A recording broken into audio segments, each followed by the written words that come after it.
All right, here we go. OverDrive, off and running. TSN 1050 on the TSN app, your home smart speaker, and up on TSN 4. Bryan Hayes, the O-Dog, Jeff O'Neill. And look what we have here. Craig Button in studio with us. What's happening, Craig? Good to see you, buddy. Look what the cat dragged in. I love it. That's what you're thinking. I love it. Right? But here I am. How about that? You met Doogie. Doogie's a man of mystery around here at times. But Man of mystery? He can be, Oh. but Doogie is moving and shaking among the industry. You've got a big night tonight because I watched you at the gym today, and you told Jay, I saw you both on Jay last night, you guys were humiliating me about my Jeff's bets, Todd's odds. and you have to come up with a quick 5-second comment on every single game tonight with Jay Onright. 16 5-second comments. That's outstanding. 16 You saw me at the gym. When I do me and my trainer, he puts me through the grind every single day. He's not my trainer anymore. We're workout partners. Okay. Because he told me when I first started working out with him, you are so out of shape that I have to train you, but now I get to work out with them. And there's 30 minutes of a step climber after every single workout. And the only way I can get through it is watching Jay. So I see you every morning, and you got to come up with 16 comments per game tonight. 5 seconds. So, like I said, if Nashville loses, big trouble. Yeah. Next. That's quick. Yeah, that's how quick it's going to be. That's going to be outstanding. That's a great Nashville call. loses, man. Holy. That is panic-inducing. How do you like that for headlines? Well, I guess all that's 32 teams. the beauty that they're all playing tonight Yeah. is we don't have to speculate on what's going to happen. You know, like when does Nashville play next? When does Tampa play? Is Vasilevsky going tonight? And Hayes, I think it's a great night for, Tuesday's obviously not the sexiest night, but great night to spotlight the National Hockey League. Have everybody at it. I don't know if you want to do it every Tuesday or it's possible, but it's kind of one of those weeks where there's not much else going on, so get everybody cooking. Yeah, it's a little bit strange in terms of the timing because the NBA starts tonight. So you got two games going there. The champs are playing. True. You got Boston, New York, the Knicks. People are jacked, and the Lakers are playing because they always play in big moments like this. But that's only two games. The World Series begins on Friday. Week 8's on Thursday. This is the window, I think, for the NHL to say, we're going with something here. We're doing the Frozen Frenzy. They tried it last year. It was really, really successful. I don't know how much you can do it, Craig. And again, you need everything to align. You need all the scheduling, all the buildings to be available. It could be a part of it, too. The NBA hasn't started yet, which will complicate the scheduling. But I think it's a really cool idea for them to continue to try to do at least once a year. Yeah, and I think, the timing of it, you can't watch everything, and we all know there's kind of congested. I mean, you're not going to play on Thursday, Friday, Saturday, Sunday, or Monday at this time of the year. But if they could do this on a day in February, that the games start at 2:00, on President's Day in the U.S. or Family Day in Canada, just pick that day and say we're going to start at 2:00 Eastern time. And now everybody can get a feel for the whole thing. Hard to get a feel for the whole thing when there's 15-minute staggered times, right? But that's a good you're point, right. There's too, a good 'cause spotlight. Super Bowl be done by then. Yep. College football's out of the way. You get into February, if you can pick a date like that, that would be really smart for the NHL to say, hey, we've been rolling here for a while, but we're really going to get cooking the next few months. Now it's go time. We're almost at the trade deadline. We're 2 months away from the playoffs. We're jockeying for different positions. Well, it'd be pretty good if it was somewhat close after that Four Nations to get back in. You know what I mean? Yeah, get exactly. everybody back into it. Well, even like that. But you just said good idea. I think I'm going to leave right now. I like your plan. I brought my best stuff early. I like your plan early. We're 4 minutes in, and this guy's at the gym. I had a moment like that today because you and I, we've jockeyed over the years in terms of body size. When we first met, I was on the other end of the spectrum. You were coming out of your career, who's still in good shape. And then I kind of got my life together. You kind of floated the other way. And now we've come back into the middle, and we met in the middle. And I had some stuff delivered to me today. Lululemon and Fanatics, they're doing that stuff with the Leaf stuff, and they sent it to him too. They sent it to me to hand over to him. And my kids opened the boxes, and I'm like, all right, well, there's mine because that's large. Jeff's must be the other box, Which is usually double X. both of them large. And I'm like, we have reached a tipping point here where dude, you might be you're on pace for medium. You said the race to medium I am. started in Montreal. But I'll never forget where we switched suit jackets. It might have been last year. And you put my jacket on, dude, and it looked like you could fit it over your car. I was so mortified. You put my suit jacket on, and that thing, it was a full It was a car tarp. cover. Yeah, it was a tarp. It was. but not anymore. Not anymore. It's you great both to look see. terrific. Thank you, Greg. So do you, pal. Here we are. We're all complimenting each other. But you'd really do. And I mean, this. I always say this to people. You talk about trying to get into shape. You didn't get out of shape overnight, but there's this expectation you want to get there real quick back, right? It takes time. The grind. You got to do it right, and then your body's got to adapt to it. But you both look terrific. Back to Lululemon. My wife works for the Canadian Olympic Committee. Yes. And you should see the kits they get at the Olympics. Incredible. I can Like, only imagine. we're talking like double duffel bag of stuff. And she comes back and lays it all out. I mean, she goes we're talking like shoes, slides, T-shirts. Like I can't believe all And this. I love that it's a Canadian company. Yeah, There's something about me that's like, Lululemon's great. Fanatics has done a great job. And it sounds like the players and the wives, like girlfriends are involved. Like that's kind of the line that they're launching here. It's cool stuff, but Lululemon doesn't miss. No. Doesn't miss. Well, it's great product. It is a great product. It's sleek. It's modern. It's everything that goes with it. And then you think about the NHL and hockey. A lot of Canadian. It's like when you go to the United States and you're listening to the music and Tragically Hip comes on. Exactly. That sounds about right. You can be down in Dallas or you can be in Nashville and the Tragically Hip, the guys are playing Makes you feel like Canadian you're back home. connection. Yep. Absolutely. Speaking of looking good, this is a segue that I think is very appropriate. The Maple Leafs, man, I thought they were outstanding last night. I thought they had a great game. I thought they were physical. Thought that's an arch nemesis in Tampa. And albeit Vasilevsky didn't look great. That's a couple games in a row he hasn't looked great. But I thought the Leafs, they showed up in a way like we want to fight tonight. Like if you guys want to take it to the alley, we'll take it to the alley. You want to do this on the ice, we'll do it on the ice. But they were bigger, more physical, more aggressive. I liked their game a lot last night. Craig and I have talked off camera just about certain playoff series in the past, and Craig has mentioned numerous times, and it's applicable to the regular season too, where if you have a team that the majority of the nights, they're ready to get into a physical type battle, and there's an opportunity, regardless of the opponent, for that particular night to kind of push them outside of the game. And if you do it on a consistent basis, which the Leafs have not been that team, they would usually go out there and see, what do we got tonight? Is it going to be one of those games where we can use our skill? And if that wasn't available, there was never a plan B. And that's why on back-to-back nights or tough playoff opponents, they haven't had success in the past. But when you have the approach, and it's not just about Max Domi fighting the guy, but physicality off the forecheck. You see the Florida Panthers, how they just overwhelm you. And sometimes it's just like, we're going to push you off. And sometimes you're going to get a quality team that's going to have pushback, and they're going to get you back and say, we're here to play too. But if you do it on a consistent basis, and tonight's another example of where it can apply back-to-back situations where you might not have your best stuff, that physicality and that drive and that forecheck, that can help you get points on back-to-back nights. It sure can. We talk about the game on Monday night, and I listened to Craig Berube from the morning talk about we want to come out and we want to be fast and hard early. They were fast and hard early. Yep. Like the puck dropped, and Toronto said, "This is how we're going to play."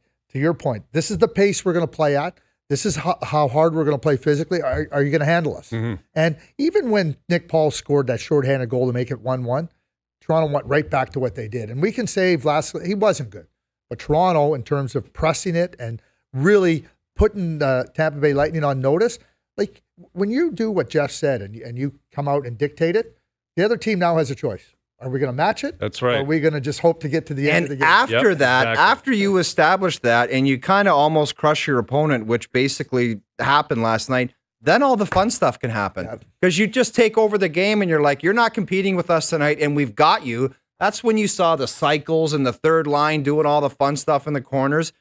It has to start with an approach to get to that point. You just don't get that. You're not deserved that in the National Hockey League. You got to go out there and almost earn it. And they did last night. It was fantastic Absolutely. to watch. Quick question Fun for game. you both. Saturday night, Auston Matthews takes that puck from behind the net, and he just drives it around and comes right to the front, scores the only goal on Saturday night versus Shesterkin. And I don't think that would have happened in previous years. I think that goal is a Craig Berube effect. We're going to take it to the net. We're driving it to the net. We're driving it to the middle. Mm-hmm. We're going to make you defend. And what in the past, they would just pass it up the boards, pass it around, pass it around, pass it around. Oh, look at that great shift. They had the puck for 1 minute and 30 seconds in the offense, and nothing happened. You know how many video libero breakdowns I've done of a forecheck where it went along the yellow, across the blue line, along the yellow, spinorama on the yellow, or pass And it's like that puck never got close to the net or to the core heart of the ice, ever. Well, look where I've done that 15 times. Look where he scored last night. Yeah, again, too. He went to the front of the net. And right in. He went, exactly. And I mean, that's Matthews, who can score in many different ways and will over the course of the season, clearly. But back-to-back goals, I think he scored 3 straight.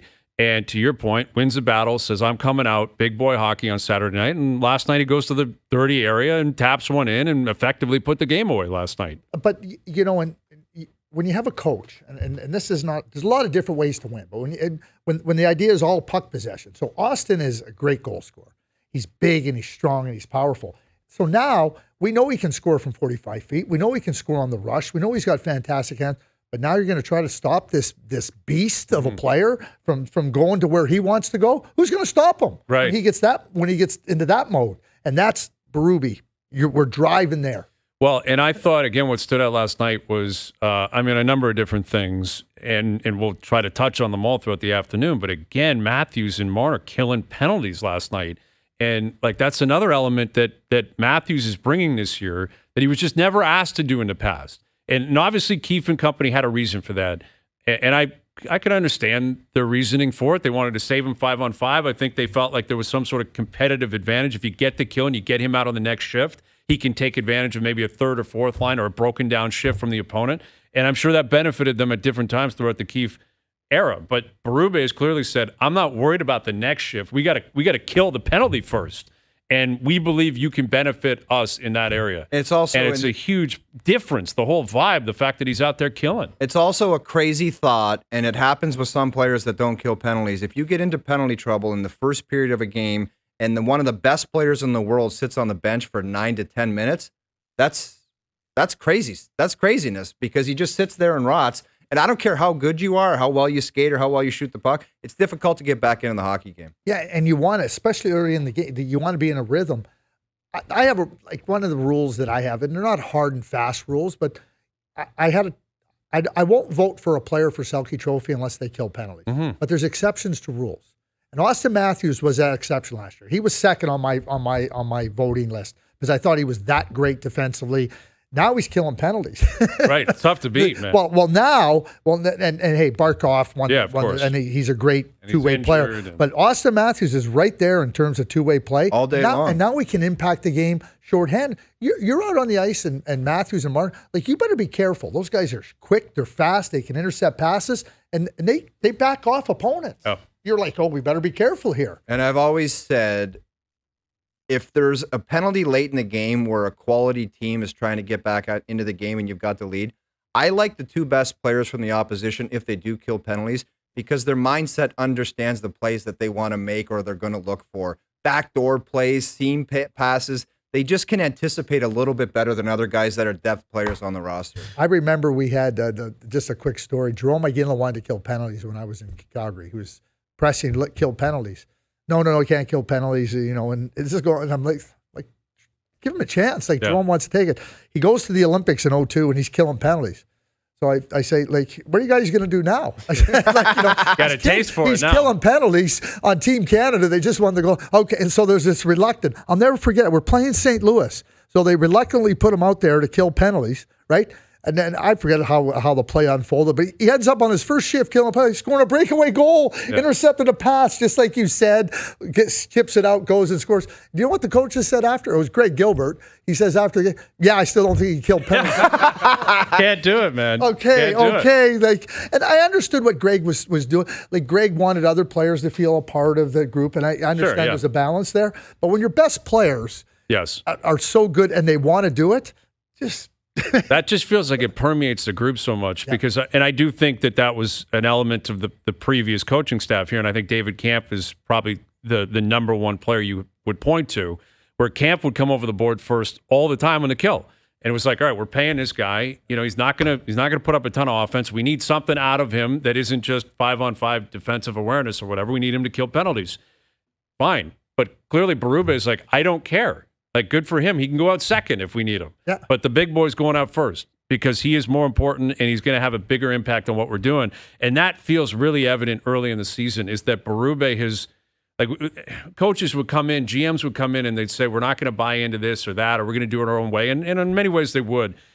But it felt like you get caught up in like, well, it's the market and the media is going to do this and the fans are going to do this and the core for this or that. Like Berube has completely crashed that altogether. Yeah. Like he has just walked in here and said, this is how we're going to operate. I'm going to run it the way I'm going to run it. And you look at the crowd last night, for a Monday night, that place was rocking, like standing ovations, chanting different players, calling out Stamkos for not being there, standing ovation for Stolarz because he played so well last night. And we've always had these conversations, and at times they get tiresome talking about the crowd at Scotiabank Arena. But I've never been a believer that it is the chicken or the egg. I've always believed that the team has to supply a certain style of play for this fan base in Toronto to really get captivated. Dude, what have I told you for 10 years? And it's physicality and put it on the line and block shots and show up and run and gun immediately, and people will react to that. No matter how much and they did it last people night. have to pay for their tickets. I've been saying it since we started working together. They can leave the rink if guys bust their ass and they work hard and they give themselves some kind of a chance to win the game. There's obviously 10 times a year where you stink the joint out, right? But for 70 games of the year, you bring your A stuff, you're going to have a good chance to win. And they want to walk out of the rink and say, you know what? They busted their ass tonight. They had a chance to win. Mm-hmm. Everybody can live with that. Absolutely. Is when you just throw your sticks. Paul Maurice used to describe it as throwing your sticks out there and just seeing what you get. It's like nobody wants that. It's like everybody talks about it's white collar crowd and rich people. And it is in a lot of different ways. There's no disputing that. But still, there is that desire to watch hardworking hockey. And I get it. There's not been a lot of winning in this market for a long time. But it's kind of a fabric of the fan base where it's like you got to bust your ass out there, and everybody has an appreciation for it. They love it. Why do you think Doug Gilmour and Darcy Tucker and Wendell Clark are so beloved in the market? Because that was their approach. And it was there. And they are. Like, you know, you think about Ty Domi, you think about Darcy and Dougie and like Gary Roberts. Like, I mean, they came in and their attitude was, you're coming to play us?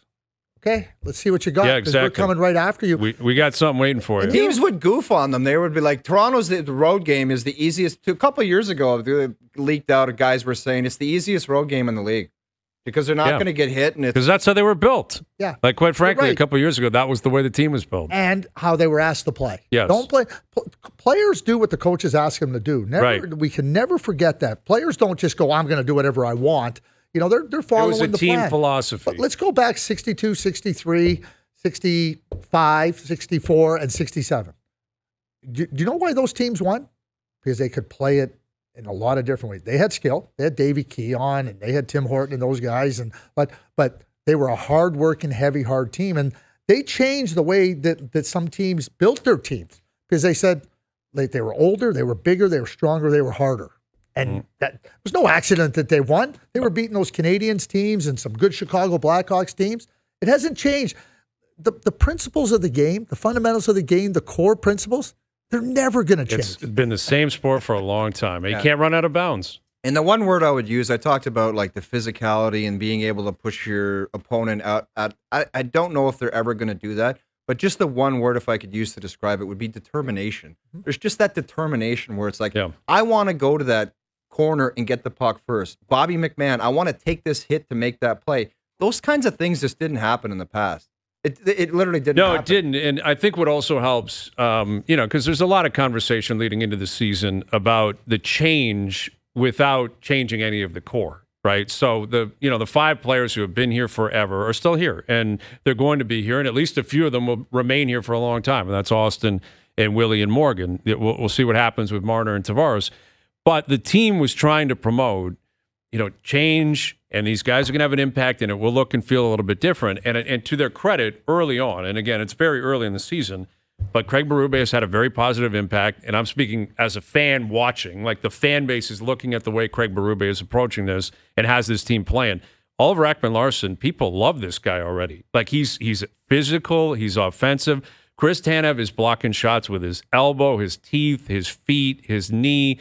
These are new guys who are making an impact immediately. And we haven't even mentioned Anthony Stolarz. It's not Stolarz was phenomenal last night. It's not. You just mentioned a bunch of things. Not one was toe drags and puck possession. Exactly. And saucer but passes. all new guys that Leaf fans are going down and saying, I haven't seen Tanev play yet as a Leaf. I haven't seen Stolarz play as a Leaf. And it's been very positive reviews early in the season. Well, and they've earned those reviews. Back to Justin. You don't just get handed the platitudes. You got to earn the platitudes. Mm-hmm. It's made Jake McCabe better. Like now, Their top four looks really good. Well, now Jake McCabe goes out and plays away. Listen, when they traded for Jake Muzzin, I thought that was an upper deck home run trade because what Jake brought to the team. And I thought Jake made the team better. Yeah. And Jake's injury and ultimate absence took something away from their lineup that was significant. And all you got to do is just go back and look at their blue line the last couple of years. The fact that they even got to Game 7 in overtime versus Boston, I think is pretty remarkable because they weren't built to go down to go through the grind. They were not built. You think they couldn't handle the Florida forecheck the year before? You think they were going to handle it last year? Not a chance. No chance. Well, I was thinking about that watching the game because we mentioned 3 of the top 4 defensemen so far. I haven't really noticed Morgan Riley, and I'm not saying that as like a critique, that generally speaking defensively, if you notice him, it's probably something went wrong, right? He missed a check, he missed an assignment, or he jumped the gun on maybe trying to get out of the zone or whatever. I think he's kind of blended in defensively, which is a compliment to Tanev, the system in a way. Like that's like through 6 games, again, they're playing well. I don't think he's played poorly, but I don't think there's been a lot of exposure of Morgan Riley. You don't see him chasing like you did last year. How many times did you see him chasing just out near the blue line and then all of a sudden somebody's digging the puck out of the net and you're like, where's everybody going here? It's like everything's organized back there, and Chris Tanev is a massive factor in that. And Jake Ottinger wasn't just blowing smoke last year when he said he's one of the smartest defensive players that he's ever played with, because he just understands how to put out fires. Yep. And he's got the stones to do stuff like that. Man, the amount of times he has to chew on pucks, it is wild. But he chews on them. The other thing, Chris Tanev is like we know how good he is and how well he plays with certain partners and helps them be better and helps the team be better. You know what else he does for players? He makes them rich. Yes. Ask Quinn Hughes. Ask Right. Noah Hannafin. Right. Okay, Morgan Riley already had his deal, but Morgan Riley can just go and play now. Yep. And ultimately, what Chris Tanev does is he's going to help your team be better because he's so dependable. And you talk about determination. He's guts. He's guts. Yep. And he doesn't worry about the glory. It's all about. He played 2 years ago in the playoffs. His shoulder, like it was being held together by tape, and he was still out there trying to do everything he could to help the team at probably 40%. But that's his mindset. Yeah, they're going to love him. I sometimes through the team. I sometimes watch him, and I'm like, he could have been here 6 years ago. Yeah. And it was TJ Brody that they signed, and Chris Tanev was sitting right there.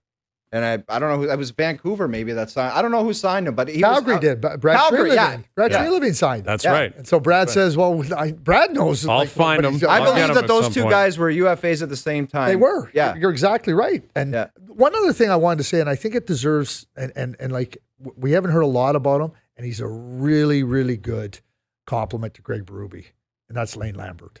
Lane Lambert's been around a lot of success. He's on the edge of his toes on that bench, man. He's right in there. You watch him on a bench, he is involved, but, man. He was with Barry Trotz, they've been a good pair. He's learned, the team in Long Island when he took over as head coach, it's always hard to follow a legend, and I think Barry is a legend. But Craig Berube hiring Lane Lambert, I think that is just an awesome. You got 2 people there that oh, that's how you think you're going to play? No, you're not.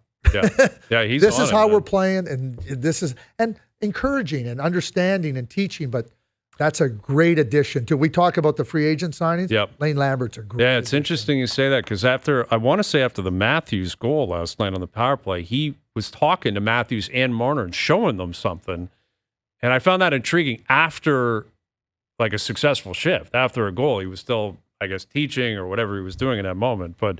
Yeah, he's right on it, man. You watch him go up and down that bench. He's on both sides of Berube all night. It's kind of wild to see. Speaking of coaches, the Raptors will kick off their season tomorrow night or tip off their season tomorrow. And Darko Rajakovic will join us. We'll catch up with Darko next to get his take on what's been a very successful training camp in terms of wins and losses. Injuries have been an issue. And we'll ask him, point blank, when you hear Masai Ujiri say what he said during his opening day introductory, that this is a rebuild. How does that affect you as a coach? How does it affect your day-to-day process, knowing that that's coming from the man at the top? So Darko's coming up. Mike Johnson will join us. Leafs Columbus tonight. We'll tee that up with Johnny. Johnny's down there. The game's on TSN 4. Confirm or deny coming up today. OverDrive continues. TSN 1050 and on TSN 4. All right, OverDrive continues, brought to you by FanDuel, bringing you everything from the opening line to the final score. Bronny James making his debut tonight. First time in NBA history that a father and son are going to play together in the same game. Well, it's not an alumni game. It's not an alumni game, and I just can't imagine this is going to go well for Bronny James. But it's such a cool, positive story, but it's like it's going to get weird at times. There's no doubt it will, and I think the Lakers are in for a rude awakening. I don't see how LeBron. I know he continues to win that fight with Father Time. Like he keeps doing it. At some point, he's going to play like 32 games in a season. And I hope that's not this year, but I wouldn't be shocked if it was. Anthony Davis is not playing anything close to like 70, 75 games. Well, there's not that many more seasons you could be talking about. But that's it, exactly. And like those two, somehow they put it together and they made the play-in, but that Laker team's just got a lot of flaws, and they got Minnesota at home tonight. I think Minnesota could roll them tonight. But the Raptors start their season tomorrow with Cleveland in town. You can hear that right here on TSN Radio, and Darko will join us here in a moment. What did you make of Masai Ujiri first day of camp as the head honcho of the team saying, yeah, we're rebuilding? Like, had not really said that in the past. You when you were a GM, you would have prepared, okay, what's my statement? What message am I giving day one of camp? Not just to the media, but also to your staff, to the fan base. Dude, it's a new thing to do, man. Like it just let them know. Just came right out and said, yeah, rebuild sounds about right. But you're not fooling anybody. So why try to go through the facade, right? Like just come out and maybe he could have been different in terms of how he presented it. But to Jeff's point, that's where they are. So what are you going to do? Try to tell me, yeah, our goal is to compete for the championship for the Larry O'Brien. I mean, that would have gone over not so well, I think, in that media room. I think Masai's more savvy than that. That would actually have been hilarious if he's like, yeah, Larry O'Brien, that's the plan here. That's how we're going to operate. And they're coming off 25 wins last year, and that was with veterans to start the year, with Siakam around and OG around. And now it's, it actually really feels like a fresh start this year. And I'm sure that would apply to our next guest, who is going into his second season as the head coach of the Raptors. Here's Darko Rajakovic. How you doing, Darko? Doing great. Good to have you guys and talk to you guys. Yeah, it's great to have you on. Based on what I was just talking about, like last year you get here for the first year and you still have a lot of veterans hanging around who have championship pedigree, who have been with the team for a long time, and Pascal and OG in particular. How has this camp felt different for you in the way that you've operated compared to your first camp last year? Well, first of all, we had an amazing summer. Our guys were able to put a lot of great work in, spend a lot of time with each other. We had a couple of guys that had continuity with the team. We had a couple of additions this summer, obviously draft picks. So all the work that we were able to do during the summer prepared us for a training camp. And in training camp, guys were really good, starting with Scottie Barnes, starting with all the guys that were here last year. They already know how we want to operate, how we want to work, how we want to build a team. Energy was high level. Focus was really good. So it really feels like a fresh start. Obviously, we have such a young core of our team, and we're building the team around Scottie Barnes, Emmanuel Quickly, RJ Barrett, and Grady as younger pieces that we have on the team. And just that youthfulness that they bring every single day, but at the same time, their competitiveness and their spirit made our training camp really, really well organized and high energy. Darko, you mentioned the youthfulness, and you've got some young star players with promise. That's why they were drafted by the Raptors. What's the key ingredient for them to turn the corner so they become counted on veteran players for your team? Well, it's what we put in every single day. It really comes down to that, to their daily commitment to the team, to each other. Commitment to work, and so far we showed some really good signs of all of those traits. I think it's going to be important for all of us to understand that this season and the rebuild as it is a process. It's not a night-to-night thing. There has to be a lot of patience, a lot of growing, and we all know when you're going through that process, there are some pains in that process. But I know that our team is going to be very committed to working hard, playing hard, and representing Toronto Raptors the right way. So, Darko, you talk about, Masai talked about the rebuild. You just talked about the rebuild and the process. So, as you begin the season, what would constitute success? Like something that you would say, this has been successful as you go through the course of the season and you get to the end? First of all is individual development of all the players on the team. We as an organization, myself as a head coach, are very committed to each player in our team to maximize their potential. So when we look at young guys on the team, we want to see their progress. We want to play better style of basketball, to have better conditioning, to embrace the culture more, and all of that to grow as the season is progressing. Our main goal is to be a better team at the end of the season than we are at the start of the year. What about the expectation? You mentioned Scottie Barnes a couple of times already. What are the expectations of him being the young star player? You're going to build around him. How does he play out this season? Like, what are you expecting from him? Well, Scottie did a lot in those 12, 13 months I've been with the team. He has a complete commitment to the team, a complete commitment to the Toronto and Canada basketball. He's a guy that leads by example, and I'm really proud of the way he competes first and foremost. I think he's just 23 years old, and when we talk about leadership, you don't see a lot of world leaders being leaders at the age of 23, and those guys, they are becoming leaders of NBA franchises, and in this case, Scottie Barnes with us. It takes time for him to understand and to learn communication piece and everything else. But what he does really well is he sets the standard. The way he practices, the way he competes, the way he works, the way he embraces the defense, the way he embraces his teammates. I think he has a lot of great stuff doing for our team that helps everybody else to raise them to the next level. Chatting with Darko Rajakovic ahead of the Raptors season opener tomorrow night against Cleveland. The rebuild, I hate to keep harping on it, but how much of it, in your opinion, Darko, is tied to Scottie Barnes individually, exploding as a player? We saw him Rookie of the Year. We've seen him be very effective when healthy. But if he takes another step or two, is that the quickest way, in your opinion, to get your team back into playoff contention or possibly, winning playoff rounds? Is simply Scottie reaches, maybe top 10, top 12 status in the NBA and does that on a consistent basis?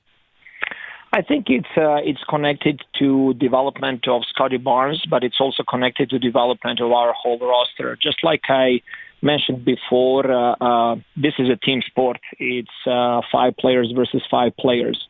Obviously, individual development and, like you called it, a player exploding and going to the next level is something that definitely helps. But there is no winning if you have just one of the guys like that. You need team, and you need unity, and you need more guys that are capable to step up in different areas. So me as a head coach, I really want to challenge our guys this season to continue what we started during the summer, to continue their development, to focus on the growth there, and I'm sure we're going to find some diamonds on this roster. Oh, when you talk about diamonds, you mentioned the word culture, which is really important, establishing that. But with young players and in your experience as an assistant coach prior to coming to Toronto, trying to keep the enthusiasm up and on stretches when you're not as good as you want to be, when the competition's just a little bit too strong. Like, how do you? Scottie Barnes we know has to be an important player, but the rest of the group, you talk about it being a team sport. How have you handled keeping the enthusiasm up when things aren't going your way in the past? It really comes down to focusing on a process. We cannot be focusing on outcome night in and night out. We're going to have some amazing wins this year. We might have some tough losses as well. We got to have stay calm. We got to have to stay even keel and really understand that we got to show up next day for work and to maximize every day. maximize with watching the film, with coaching and teaching on the court, with accountability piece. All of those things are the things that are building the culture of the young team and one organization. So we really want to be focused on a process over outcome. We really want to go day by day and to win every single day. While doing that, I think it's very important to be competitive, and in every single game we're going to enter with the same goal to win the game and to compete on the highest level. Shooting's been an issue for your team for a few years, predates even your arrival, Darko, and I'm curious how you go about developing that. Like if a guy doesn't have a shooting touch, how do you dance around that? You get a guy like Grady Dick, clearly, who is anticipated to be a very good NBA shooter going into his second year. How do you grow that? Jacoby Walter when he's healthy. How do you approach that with younger players? Scottie needs to continue to improve his shot. How does that work in terms of like the learning and teaching process, trying to get shooting to be more effective for your team this year? First of all, there is no secret recipe there. You got to put a work in. I always say if you want to run better, you got to run better. If you need to run more, if you want to jump better, you need to jump more. You need to do more of those reps and to get a lot of reps. And that's what we're doing. We have pre-practice slots open for the players to come in and to work on. Specifically on their shooting. We have a program for each of the player. We're including all different, science and biomechanics, all the tools that we can apply to help and to see that growth with the players. So I am not a believer that things are still and cannot be changed. I think that the player development and the growth mindset are very important, and that's what I'm trying to install in our team, that every player on the team can improve and get better in different areas, but especially in shooting. Quickly, status update on R.J. Barrett. I know he was, shooting today. I saw Jacoby Walter taking shots today too. What can you tell us about R.J. and the likelihood that he either plays tomorrow or plays at some point early in the season? RJ is recovering well from that hip injury that he had a couple of weeks ago. He's still not ready. He's not gonna play tomorrow night. He was doing more today. He was doing more with the team, but he's still not cleared for a contact. But I'm hopeful that very, very soon we'll be able to get him through some contact in practice and get him ready for the games. I know that he's very motivated and he's itching and he wants to get out there and compete as soon as possible. Absolutely. Well, it'll be fun to see you guys back in action tomorrow night. Enjoy it, and good luck this season. We'll do it again down the road. Thank you for this, Darko. Thank you, guys. Have a great day. You got it, Darko Rajakovic, the Toronto Raptors. So, listen, it's interesting. The coach is like, hey, the rebuild, there's going to be ups and downs. It's about the process. Like, they're all on the same page. And you're coming off 25 wins a year ago. It's like you said, Craig, you can't fake it to make it. And they're actually, on paper, a worse team this year than they would have been last year with Siakam and Anunoby. They're younger. They're trying to build. It's going to be an up and down season. The East isn't great, though, once you get past the top, 6 or 7 teams. Maybe you stay in contention. Maybe that's what leads to some enthusiasm for that 10th seed, 9th seed. Maybe you get into the play-in.